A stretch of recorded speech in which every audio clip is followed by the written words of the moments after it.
In today's video, we're going to be visiting one of the most haunted objects in the entire world. This object has caused chaos to create movies just like The Conjuring and even her own movie. We're going to be visiting the Annabelle doll today, and our objective is to take a picture with it. Annabelle is known as very dangerous, and this is for your entertainment purposes only, so I do not recommend that you reattempt this. If you are not comfortable with watching this video, please click off now because Annabelle will be on the screen. With that being said, let's get to her story and let's get on the road. This doll was given to a nurse in Hartford in 1970.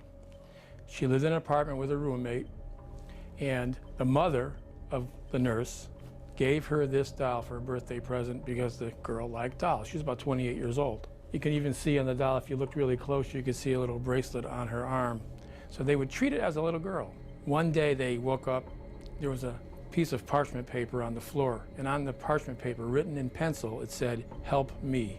Nobody owned parchment paper. Nobody knew where that note came from. Now the girl said, wait a minute, someone's probably coming in this apartment.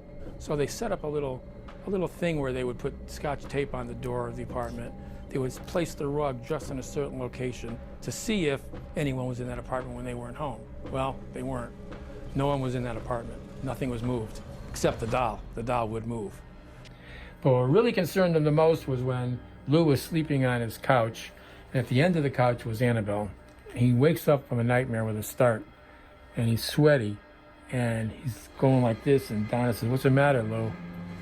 He says, "I just had the worst nightmare." And she said, "What?" He said, "I just had a nightmare that doll was crawling up my leg, got to my neck, and started to strangle me to death." And he's shaking his head.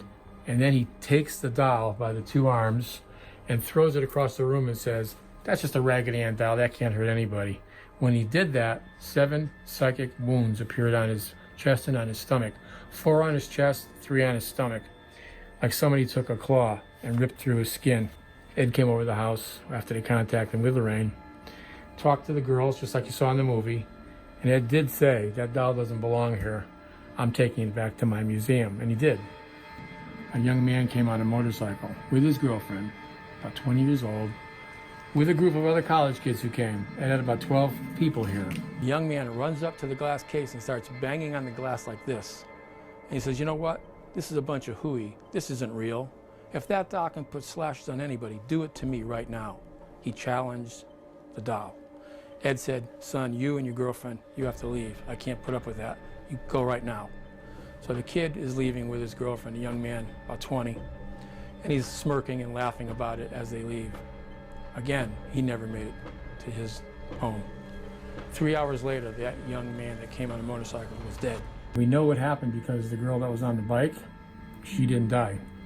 She said she was in the hospital for almost a year. She said the last thing I could recall was we were laughing and joking around about the doll when my boyfriend lost control of the bike, went right into a tree head on and was killed instantly. Now, was it the doll that did that? I can't say for sure. Could have been just an accident. But why would you challenge the unknown realm?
for sharing that. Of course. Thank you very much. Take a picture.